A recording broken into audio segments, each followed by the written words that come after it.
So he's waiting impatiently for me to finish making his food. He's a hungry boy all the time. He wolfs down his food eagerly, and I usually have to hold his bowl like this or else it would fall on the floor. And when he's about halfway through, he gets his insulin injection.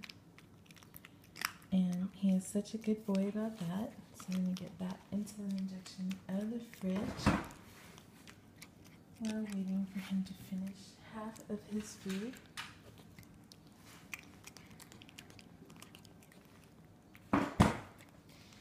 And here is his insulin.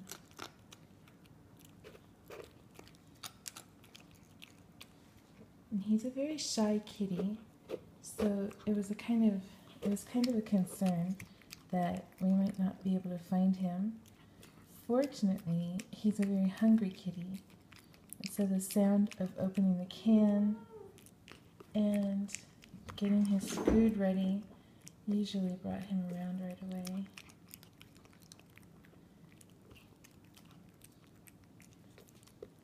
So there we have it. I'm going to get his insulin ready and give him his injection.